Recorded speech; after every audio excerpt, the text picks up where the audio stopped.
Howdy, folks. It is Diecastbuffet here again, and Kyle Busch returns to victory lane with Chevrolet the first time since Bristol of '07, the debut of the COT. Kyle Busch gets it done at Fontana in what is supposed to be the final 2-mile Cup Series race in history at Fontana. Make sure to pre-order that diecast down below, the race to win Lucas Oil car. I don't know if they're going to be making the clean version of it. This might be a unique paint scheme you can only get in the race to win. Almost guarantee you they're going to make the 164 because it's just going to be that popular of a win. Make sure to go ahead and pre-order that if they do offer it at Circle B Diecast, and you can use that code DIECASTbuffet. Save on shipping. Any orders $30 or more.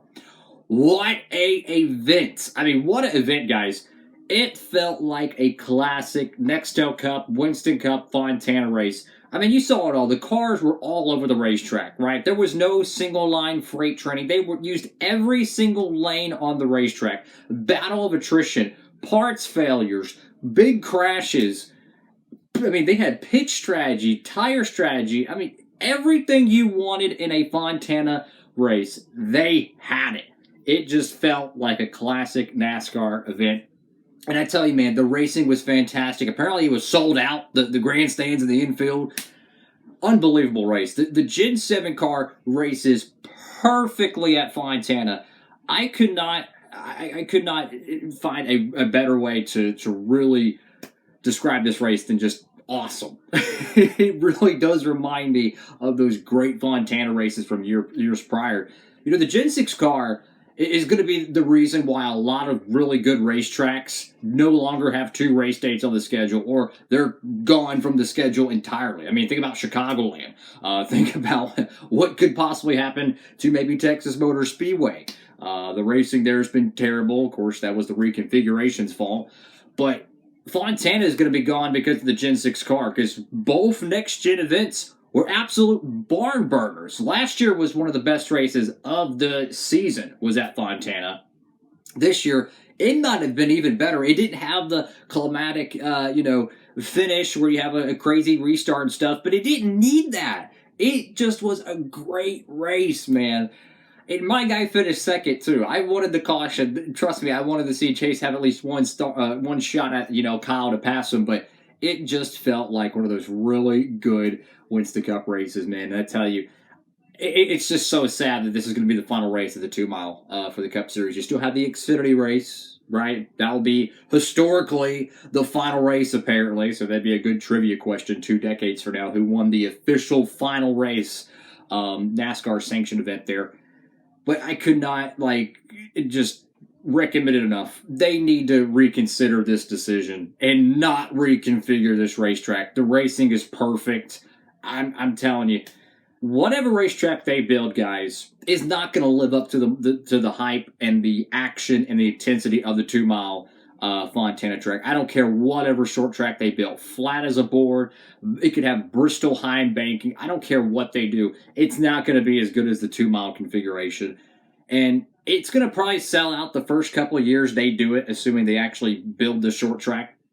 But I don't think it's going to stay around long term with that attendance. So the first couple races probably going to be sellouts, huge buzz, blah, blah, blah, blah, blah. But when they realize that the racing is not as good as it once was, it's going to turn a lot of fans away, especially in an extremely saturated entertainment market like the West Coast. I mean, how many sports teams, how many entertainment venues they have over there in California? It's going to be extremely competitive to keep people's attention span if they have a short track that races worse than Richmond.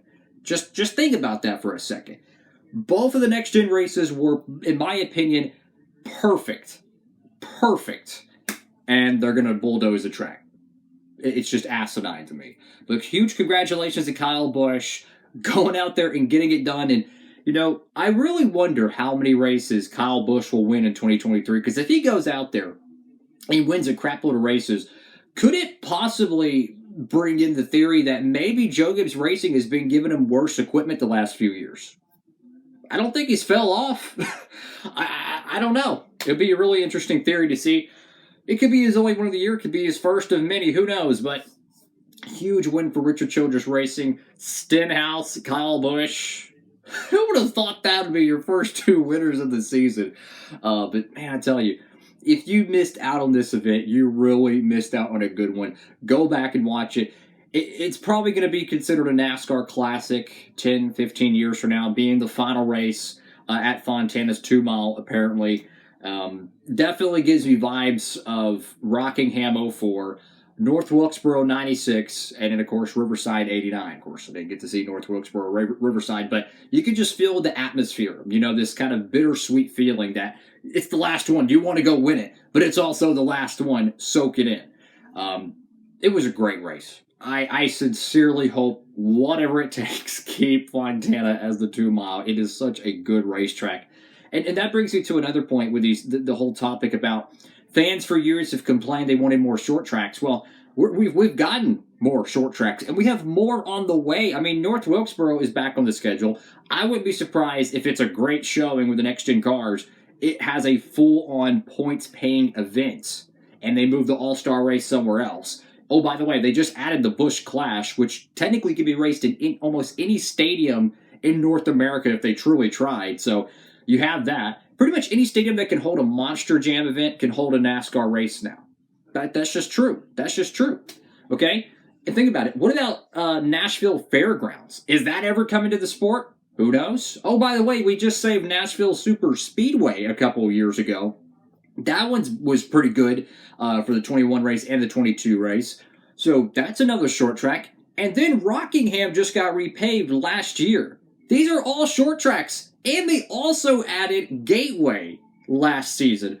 So my point is they have more than enough short tracks on the circuit right now. So, I don't know. And if they ever decide to move the Bristol Dirt Race to a different track, like let's say they just make the spring Bristol race a concrete race again, and they say, okay, let's just go to, I don't know, whatever dirt track they want to go to, modify it and spruce it up to be a Cup Series event, that could be another one. My point is we have plenty of short tracks in the mix or currently on the schedule right now. This is, I think it's going to be a big mistake. And this is where I think long-term, how is this going to play out, guys? Look, the racing could be fantastic. It could be a snooze fest. Who really knows? But what I will say, it's always going to be compared to the 2 mile configuration. And if they lose the West Coast market for this track, it could hurt a lot of their attendance for the other West Coast races, like the Busch Clash, maybe even Sonoma. You don't want to alienate, your fan base. And removing this off the circuit and possibly replacing it with a racetrack that might not produce nowhere near as good as racing, we don't know yet. It could have long-term effects. And then you start thinking about other tracks that might consider this. If this goes on to be successful, don't be surprised Pocono in Michigan by the end of the decade might have some rumors they're reconfiguring as well. To me, this is going to be a historical event, I think, for many years from now. NASCAR fans are not going to forget because it could mean a lot more changes coming for these bigger tracks. Who knows? But in my opinion, it's going to be a mistake. They're going to tear it up.